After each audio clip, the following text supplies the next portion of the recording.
Welcome to get rich with Aashka. અમદાવાદના ઘણા બધા શહેરોમાં અમે ગયા, ઘણા બધા વ્યક્તિઓ અને ફેમિલી સાથે અમે વાત કરી. આજે અમારી સાથે સુરતથી એક ફેમિલી જોડાયા છે અને સુરતની તો આપણે વાત કરીએ તો આપણને ડાયમંડ્સ કે કપડાં આ બે વસ્તુ સૌથી પહેલાં મગજમાં આવે. સ્વાભાવિક છે કે તમે સુરતથી આવ્યા છો તો તમારે ડાયમંડ સાથે કપડાં ટેક્સટાઇલ સાથે કંઈક ને કંઈક લેવા દેવા હશે. હા, બિલકુલ બિલકુલ.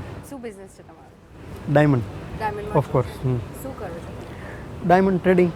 ઓકે, એનું તમે ટ્રેડિંગ પણ કરો છો એન્ડ એના સિવાય તમારા ફેમિલીમાં કોઈ તમારા બ્રધર સિસ્ટર ફેમિલી બિઝનેસ છે આ કે તમારો ઇન્ડિવિજ્યુઅલ બિઝનેસ છે? ફેમિલી બિઝનેસ છે. મારા મોટા ભાઈ પણ એમાં છે, સુરત છે. ઓલરાઈટ, એટલે તમે એક ફેમિલી બિઝનેસ છે ને, તમે you are also a part of it. તમારા વાઈફ જસુમતીબેન, તમે શું કરો છો? હાઉસવાઈફ છો? હાઉસવાઈફ છો, ડિફિકલ્ટ કામ. અને તમારો સન પાર્થ. અચ્છા પાર્થ, આપ કયા સ્ટાન્ડર્ડમાં છો તું બેટા? જોરથી બોલો. Next year boards. શું બનવું છે તમારે મોટા થઈને? ડૉક્ટર બનવું છે. કયો ડૉક્ટર બનવું છે?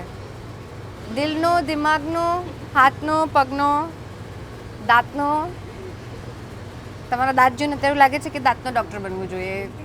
સો આઈ થિંક પંકજભાઈ તમારે બે ડિપેન્ડન્સ છે કે તમારે તમારા ફેમિલીમાં, જોઈન્ટ ફેમિલીમાં બધાનું જ ધ્યાન રાખવાનું હોય છે ફાઇનાન્શિયલી, કે ફક્ત તમારા ફેમિલીનું? ફક્ત ત્રણ.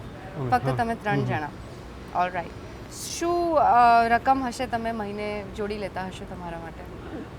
અંદાજે એવરેજ 35-40 હજારની એવરેજ આવી જાય. 35 થી 40 હજારની તમારી પાસે આવક છે. આ સિવાય કોઈ રોકાણ કર્યા છે કશે જ્યાંથી તમને વ્યાજ આવતું હોય? વ્યાજ નહીં, જનરલી હું રોકાણ પ્લોટમાં કે જમીનમાં કોઈ એવી રીતે રોકું છું. જમીનોમાં? સુરતમાં. અને બીજું શું કીધું તમે? નહીં, બસ એ જ જમીનોમાં તમે અને પૈસા અથવા તો ડાયમંડમાં, મારા પર્સનલ ડાયમંડ ખરીદ લે વેચ કરતો એમાં પૈસા હોય મારા. એટલે તમારા જે મોટા ભાગની રોકાણ છે એ બધી જમીનમાં છે. ત્યાંથી કોઈ કશું આવે છે તમને પાછું? એના રિટર્ન્સ કોઈ આવે છે? રિટર્ન્સ નો આવે. તમે એમાં રોકાણ કરો, ભાવ વધે અને નફો આવે, બસ એ જ. ભાવ વધેનો નફો આવે અને ભગવાન ના કરે કોઈ દિવસ કોઈ વસ્તુની જરૂર પડે તો આપણે જમીન તાત્કાલિક વેચાય એવી પરિસ્થિતિ ખરી? ના, ન વેચાય. તાત્કાલિક ન વેચાય. તો તમને એવું લાગે છે કે આ જે રોકાણ તમે કર્યું જમીનોમાં એ 100% બરાબર રોકાણ હતું? પણ મને તો લાગે છે કે બેટર ગણાય. આપણે જનરલી લોકો શેરમાં એવી રીતે કરતા હોય. મારો સવાલ તમને કહું કે માનો મારે તમારે જરૂર આવી ગઈ પૈસાની અને તમને લિક્વિડ કેશ જોઈએ છે કે તમને પૈસા જોઈએ છે, તો તમને એ વસ્તુ તાત્કાલિક વેચાશે? ના, તાત્કાલિક ન વેચાય. એ પછી એટલે એક તમારું એવું રોકાણ થયું જે તમને એમરજન્સીમાં બિલકુલ કામ નહીં આવે. હા, એ તો છે. આ જે રોકાણ તમે કર્યા છે એમાંથી તમને કોઈ વ્યાજ આવે છે કે ભાડા કે કોઈ? ના ના, એવું રેગ્યુલર તો મારી ઇન્કમ જે છે ડાયમંડ એ જ. બાકી તમે રેગ્યુલર એમાંથી વ્યાજ ન આવી શકે, જમીનનું વ્યાજ ન આવે. તમે કશું કોઈ રેન્ટ ઉપર નથી ચડાવ્યું? નહીં, બિલકુલ નહીં. ઓકે. હા, મારી ગામડે જમીન છે, એનું વાર્ષિક આવક આવે. કેટલું હશે લગભગ? 10 એકર. 10,000 રૂપિયા? 10 એકર જમીન છે તો એનું લગભગ સમજો ને 1,00,000-1.5 લાખ વર્ષે આવક આવે. એટલે 1,00,000-1.5 લાખ વર્ષે, એટલે મહિને અગર હું 10,000 પકડું તો? હા, એમ થાય. રાઈટ. એટલે મંથલી 10,000 રૂપીસ તમને રેન્ટ આવે છે. અમારા માટે ઇમ્પોર્ટન્ટ છે પંકજભાઈ. રેન્ટ ન ગણાય એમ, પણ એ કપાસ એની જે વર્ષે વેચાય એની આવક હોય. પણ આવક તો છે ને? હા, આવક છે. એટલે આઈધર તમે એનો ફાર્મિંગ ઇન્ટરેસ્ટ તરીકે તમે એના પૈસાને નફો ગણો કે તમે એનું ભાડા તરીકે તમે એનો નફો ગણો, છે તો તમારા માટે નફો. એટલે એક આવક છે. એટલે 10,000ની તમારી આવક છે. શું પ્રાયોરિટી, શું ગોલ્સ છે તમારા લાઈફમાં બીજા? હવે ગોલ તો આમનો છે કંઈ કે મારે એકવાર વિદેશ પ્રવાસનું કરવો છે, પણ હવે જોઈએ હવે ક્યારેક. બોલો જસુમતીબેન, બોલો. થોડું ઊંચું બોલો તમે. એમ વિચારો કે તમે આજે પંકજભાઈ સાથે બહુ જ ગુસ્સામાં છો અને આજે એમના બધા ખર્ચા તમારે મને કહી દેવાના છે. વિદેશ જવાની તમારી ઈચ્છા છે? પાસપોર્ટ રેડી છે? કારણ કે આપણે મસ્ત રીતે પ્લાનિંગ કરવાના છે અને આપણે જોઈને એવું લાગી રહ્યું છે કે બંને આપી દીધા છે. Very good. તમારા શું પર્સનલ ગોલ છે? બહુ ખાસ એવું બધું નથી. જો ઘરનું અમારે સુરતમાં મકાન છે અને આ પછી હું કે વિદેશમાં ક્યારેય ગયો નથી, તો સાથે જઈશું ક્યારેક ચાન્સ લાગે ત્યારે. જનરલી હોંગકોંગ જવાનો પ્લાન હતો ફેર વખતે મારા ડાયમંડ ફેરમાં, પણ હોંગકોંગમાં દર વર્ષે મોટો ડાયમંડ ફેર હોય છે. ફેર હોય. સાચી વાત છે. એક્સપેન્સીસ ઉપર આવીએ તમારી આવક ખબર પડી ગઈ. લગભગ હું તમારી આવક 45,000 to 50,000ની વચ્ચે પકડું તો તમારા એક્સપેન્સીસ શું છે? એક્સપેન્સિવ સમજો 25,000 રૂપિયા મહિને ઘર ખર્ચ ને એમ તો આમ ગણો તો 30,000 ગણાઈ જાય પાર્થની ભણતર સાથેના. દર મહિને ખાવા પીવાનો ખર્ચો, એમાં તમારી ગ્રોસરી આવી ગયું, બધું આવી ગયું. ઘર તમારું પોતાનું છે હા. બોમ્બેમાં? બોમ્બેમાં નથી, બોમ્બેમાં રેન્ટ ઉપર છું. હું એકલો જ અહીં રહું છું મતલબ. ઓકે. અને ફેમિલી? ફેમિલી સુરત. ત્યાં તમારું પોતાનું ઘર છે. અહીંયા કેટલું ભાડું આપો છો તમે?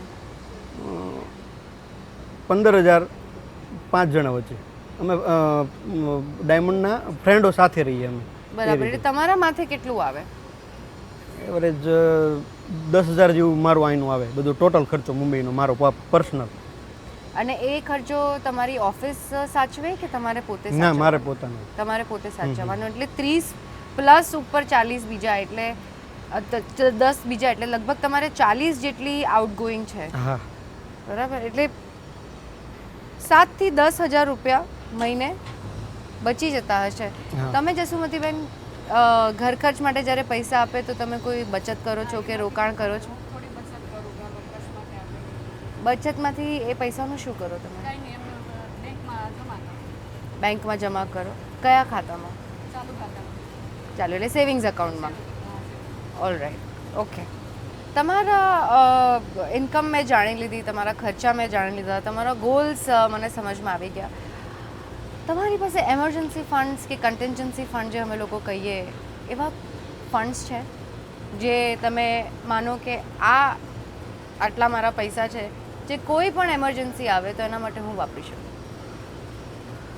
એવી બચત કરી છે? હા, કરી છે, પણ કેશમાં.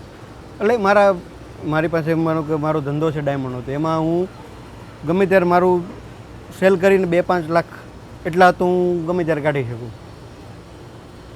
ગમે ત્યારે? હા. અત્યારે સિઝન કેવી છે? મારે થોડું નુકસાન કરીને પણ હું કરી શકું એમ કરવા હોય તો પછી કરી નાખો. એટલે જે ઇમરજન્સીની જરૂર પડે તો. એમરજન્સી તો કહીને નહીં આવે. અને એમરજન્સી ફંડનો મહત્વ પણ ના રહે. એનો મહત્વ એ જ છે કે એ પૈસા એવી જગ્યા ઉપર પડ્યા રહે જ્યાંથી વ્યાજ એના પૂરતું જ આવે. એના પૈસા તમારે માર્કેટમાં લગાડવાની જરૂર નથી, કે તમારે જમીન લેવાની જરૂર નથી, કે તમારે સોનું લેવાની જરૂર નથી. એ તમારા એમરજન્સી ફંડ છે સર. તો તમે જો મને કહેતા હો કે તમારી 40,000 ઇન્કમ છે, તો મારા હિસાબથી 40 into 3 times હું કરું તો 1,20,000 રૂપીસ તમારી પાસે એમરજન્સી ફંડ હોવા જોઈએ. 5 લાખની વ્યવસ્થા તમે કરી લો, પણ 1.5 લાખ રૂપિયા તમારી ઇન્કમના ઇન્ટુ 3 times, એ 1.5 લાખ રૂપિયા તમારી પાસે એમરજન્સી ફંડ્સ તરીકે હોવા જોઈએ. એવા કાં તો એફડીમાં એવા એક છે જો આ બચત કરે છે ને, એમ કહે છે કે ભાઈ હું રાખું છું, તેના લગભગ 1.5 લાખ જેટલા એમના ખાતામાં છે. તો એ એમનું અચીવમેન્ટ કહેવાય. અને એના માટે તો 3 cheers for you જસુમતીબેન, બિકોઝ આ જ કામ છે એક લેડીનું ઘરમાં કે તમે એમને ખર્ચો કરવા માટે પૈસા આપો છો, એમાંથી તમારું ઘર પણ ચલાવે છે, ઘર ચલાવવા પછી પણ એ પૈસા બચાવે છે.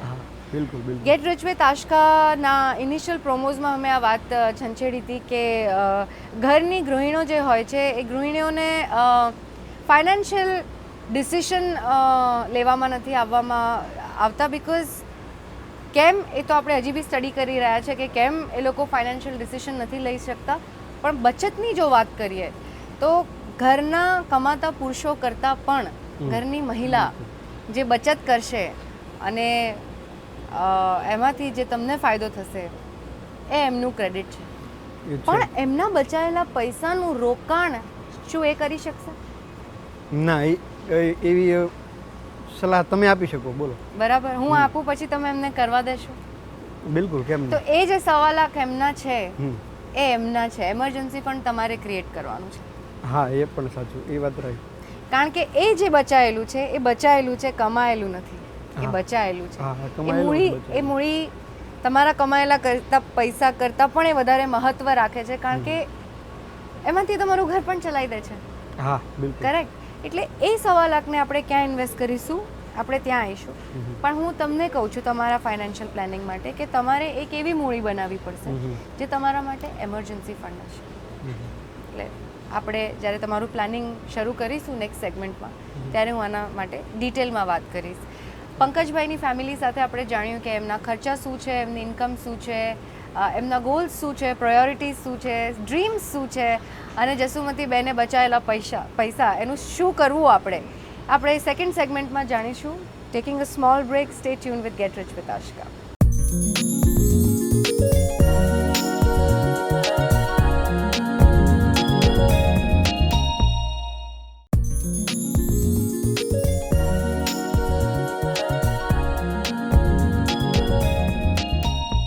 Welcome to get rich with Ashka. આજે અમારી સાથે પંકજભાઈ, જસુમતીબેન અને પાર્થ જોડાયા છે અને હવે આપણે એમની ફાઇનાન્શિયલ પ્લાનિંગ વિશે વાત કરીશું.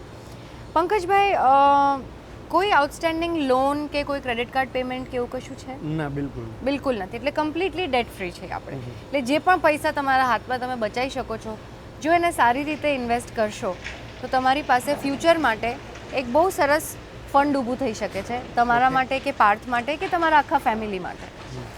પણ એ પ્લાનિંગમાં જતાં પહેલાં અર્નિંગ મેમ્બર તમે છો ઘરના? બિલકુલ.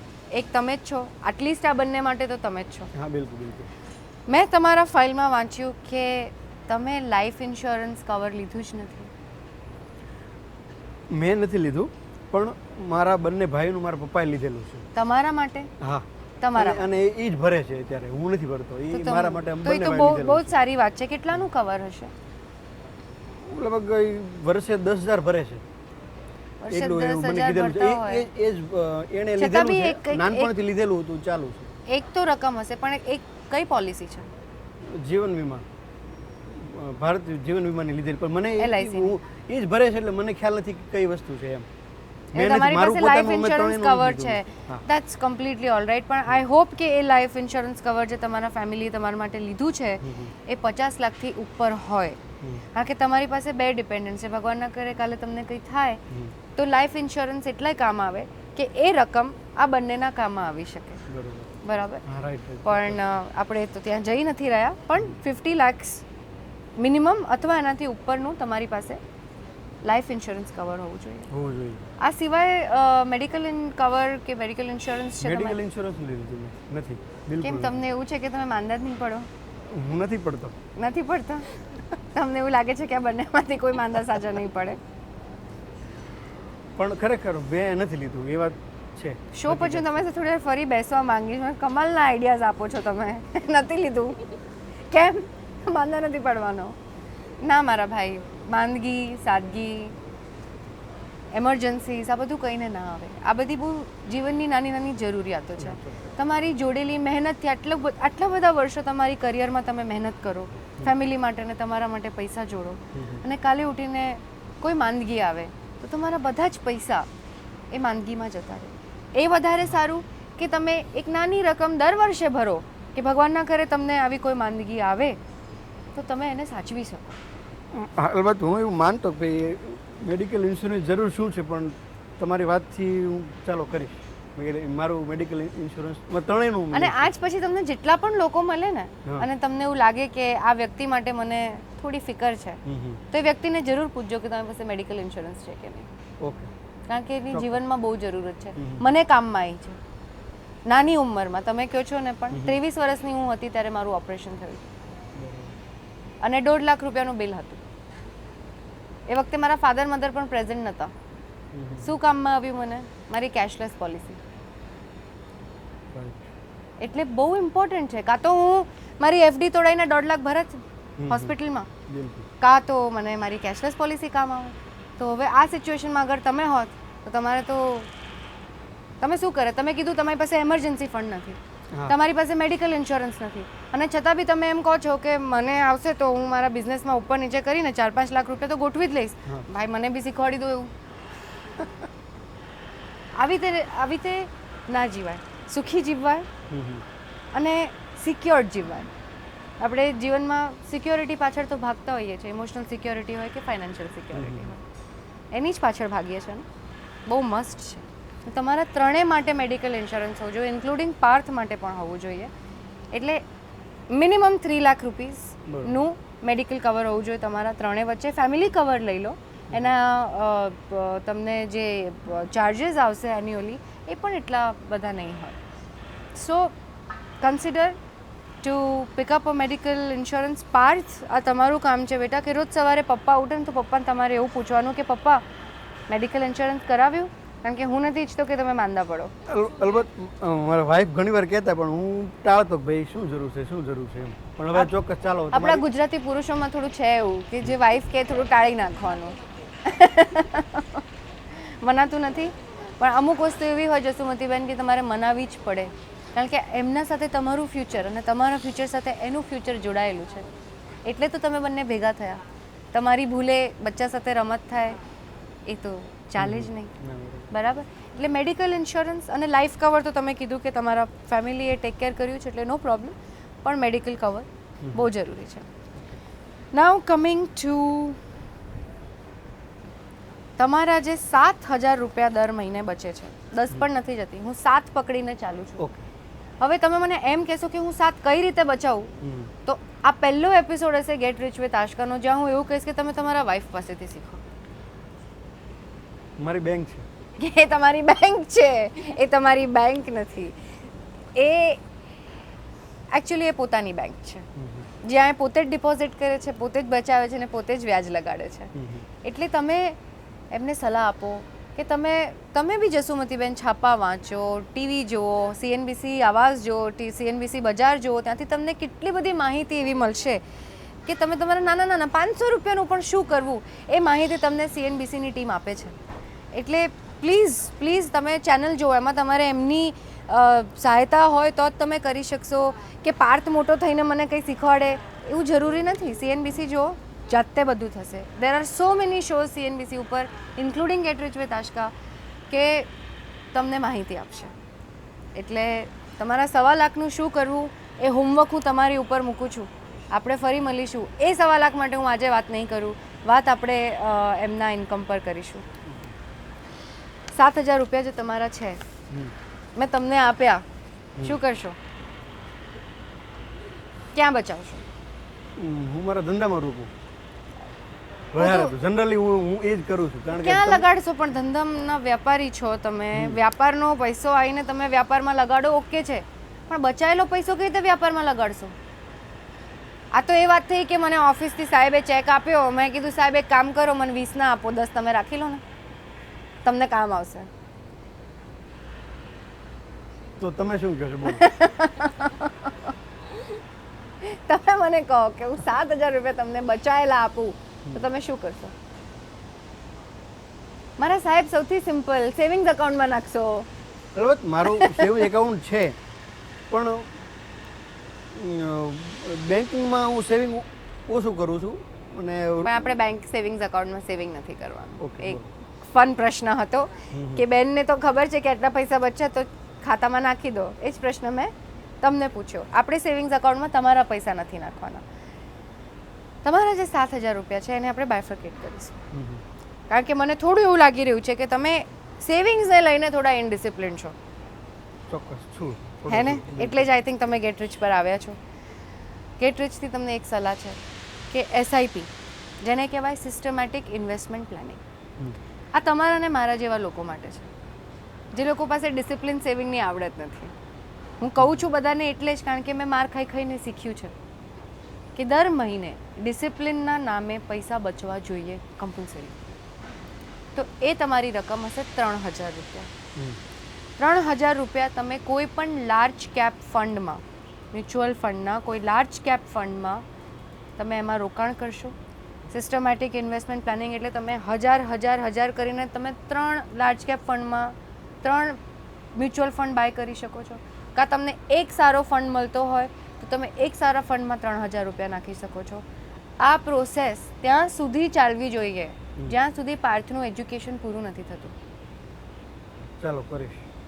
કારણ કે જ્યારે સુધી તમે એ કરશો એટલે એનું આઈ થિંક અનધર 2 + 3 અને 1 6 યર્સનું એજ્યુકેશન બાકી છે. 6 વર્ષ તમે દર મહિને 3,000 રૂપિયા ભેગા કરશો ને તો સાહેબ જ્યાં સુધી એનું ભણવાનું પતશે ત્યાં સુધી તમારી પાસે એટલી મૂડી ભેગી થઈ ગઈ હશે કે તમે એને ઈચ્છો તો બહાર બી ભણવા મોકલી શકશે. વગર લોન લીધે. બિલકુલ. એટલે તમે એ જ વસ્તુનું ધ્યાન રાખો કે તમારે સિસ્ટમેટિક ઇન્વેસ્ટમેન્ટ પ્લાનિંગ કરવાની છે. કેમ કરવાની છે? કારણ કે તમે ઇનડિસિપ્લિન છો અને તમારી પાસે કે તમે ડાયમંડ વેપારી છો એટલે તમારી પાસે શેર બજારમાં ટાઈમ નહીં હોય. નહીં. માર્કેટ કરો છો નહીં, અધરવાઇઝ? બિલકુલ નહીં. કોઈ time interest હતો, કે- પણ મને રસ ન જાય એમાં. મને લાગ્યો નહીં રસ એમાં. તમને એમ લાગ્યું કે ના, મને મારો બિઝનેસ વધારે બેટર લાગ્યો. હીરા જેવું કંઈ નહીં. બિલકુલ. ઓકે, એટલે આ યાદ રાખવાનું છે તમારે. બીજા જે તમારા 4,000 રૂપિયા છે હમ. એ હું કોઈ બીજા સારા ફંડમાં ઇન્વેસ્ટ કરવા માટે તમને સલાહ આપીશ, જેમ કે HDFC Prudential, ICICI Prudential fund છે, HDFCના ફંડ છે, એક્સિસના ફંડ્સ છે, ટોપ 100, ટોપ 200, આ બધા જ ફંડ સારા છે. આમાં તમે નાના નાના રોકાણ પણ કરશો તો લાંબા ગાળામાં તમને ફાયદો થશે. પણ આ રોકાણ એવી રીતે ના કરતા સાહેબ, જેમ જમીન લઈને ભૂલી જાઓ છો ને હમ, હમ. એમ દર મહિને 3,000 નાખીને ભૂલી જજો, 4,000 નાખીને ભૂલી જજો. બરોબર. 7,000 વર્ષે કેટલા થયા? 84. 84,000 રૂપીસ 6 વર્ષે કેટલા થયા? હમ, હમ. 848, 5 લાખ જેવા. તો મને લાગે જ્યાં સુધી પાર્થ 18 થશે ત્યાં સુધી આઈધર એ બહાર ભણવા જશે, કાં તો તમે લોકો સાથે ફેમિલી ટૂર કરશો અમેરિકા કે યુરોપ કે જ્યાં પણ તમારે જવું છે. બિલકુલ. તો અચીવેબલ છે ને? હા, છે. એના માટે શું જરૂરી છે? તમારું ધ્યાન. બિલકુલ બચત ઉપર ધ્યાન મારું નથી, પણ હવે રાખીશ ચોક્કસ. તમારા ખર્ચા એવા કોઈ એટલા બધા નથી કે તમારી પાસે હાથમાં કંઈ ના બચે. તમારી પાસે એવા બી કોઈ ગોલ્સ નથી જે અચીવેબલ નથી. તમે એમ પણ નથી કીધું મારે સ્પેસમાં રાઉન્ડ મારવા જાઓ છો. હા. તો હું એમ કહેત કે ભાઈ સોરી કેમનું પોસિબલ છે? પણ સરસ ફેમિલી છે, સરસ મજાના પાર્ટનર છે તમારા. તમારા 1.25 લાખ રૂપિયાની તમે અત્યારે FD કરીને મૂકશો અને અત્યારે જ્યાં સુધી એ તમારા એમરજન્સી ફંડ એમના માટે તૈયાર નથી કરતા, જે તૈયાર કરાવવાનું કામ તમારું છે, ત્યાં સુધી તમારા 1.25 લાખ રૂપિયા એઝ એમરજન્સી ફંડ્સ તમે પ્લીઝ FDમાં રાખી મૂકો. પણ એ સિવાય બીજે કોઈ પૈસાની FD કરવાની જરૂરત નથી. બાકી તમે માર્કેટમાં રોકાણ કરો, મ્યુચ્યુઅલ ફંડમાં રોકાણ કરો, SIP કરો, કારણ કે તમારા માટે એ જરૂરી છે. એ જરૂરી છે. અને પાર્થના એજ્યુકેશન માટે હું આગળ તમારી કોઈ જમીન એવું લાગે આગળ જઈને તમને કે હવે એ વેચાવા જેવી પાકી ગઈ છે તો વેચી અને પાર્થના નામે બીજી પ્રોપર્ટી બુક કરજો. હા, બસ એવું એ જ ગણતરી છે મારે. એટલે બસ પ્લાનિંગ રાખો, મન અને આંખો, ધ્યાન, કાન બધું ખુલ્લું રાખો. અડધો પોણો કલાક બી રોજ સવારે CNBC જોશો ને તો એ કેવી પ્રેક્ટિસ છે ખબર છે? સવારે ઉઠીને આપણે કોઈ બાપુજીને જોયા કે મારો તો દિવસ બસ હવે સરસ ગયો કારણ કે સવાર મેં દર્શન કરી લીધા. રોજ સવારે CNBCના દર્શન કરો. આ ગુજરાતી ચેનલ CNBC બજાર ચાલુ થયું છે, હું જોઉં છું. બસ અમે CNBC બજારથી એ જ આગળ પડીને લોકોને કહેવા માંગીએ છીએ કે તમારા માટે છે, તમારા લોકો માટે છે, તમારી માહિતી માટે છે, તમને હેલ્પ થાય એના માટે છે.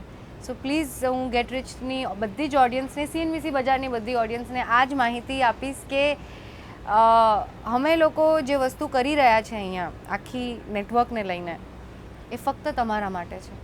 એટલે જ્યારે પણ તમને એવું લાગે કે તમને કંઈ પણ સમજ નથી પડતી, તમે કોઈ પણ સમયે CNBC બજાર ચાલુ કરીને જોશો તો તમને એ ટાઈમ પર તમને જોઈતી હેલ્પ મળી જશે. એટલે તમારે ડેલી સવારે 6:30 ઉઠી જવાનું અને એવું કહેવાનું કે ભગવાનની પૂજા થઈ ગઈ, પછી બીજી પૂજાનો ભાગ ચાલુ થયો CNBC બજાર સાથે. ગેટ રિચ વિથ આશ્કામાં જોડાવા માટે ખૂબ ખૂબ આભાર. બહુ જ હેલ્ધી, બહુ જ હેપી અને બહુ જ વેલ્ધી રહો એવી મારી આશા અને વિશિષ છે તમારી સાથે. હાર્ટ ખૂબ જ ભણ અને જ્યારે પણ મોટો થાય ને પપ્પા ફર્સ્ટ પોકેટ સેલેરી આપે તો યાદ રાખજે કે ફર્સ્ટ પોકેટ સેલેરીમાંથી તારે પૈસા બચાવવાના છે. ગેટ રિચ વિથ આશ્કામાં આજે અમારી સાથે પંકજભાઈ જોડાયા. બહુ જ ઇન્ટરેસ્ટિંગ ફેમિલી હતું અને એમના વાઇફને મળીને આઈ એમ મોર પ્રાઉડ અને એમના વાઇફના થ્રુ હું બીજા લોકોને, બીજી મહિલાઓને એવું ઇન્સ્પિરેશન આપવા માંગુ કે એમને જોઈને શીખો, જે બચત કરો છો એના માટે માહિતી લો CNBC બજાર ઉપરથી અને જે પૈસા બચાવો છો એને સારી જગ્યાએ રોકાણ કરો. Stay tune with get rich with Ashka. બીજા એપિસોડ સાથે, બીજા નવા ફેમિલી સાથે આવતા અઠવાડિયે મળીશું. Thank you.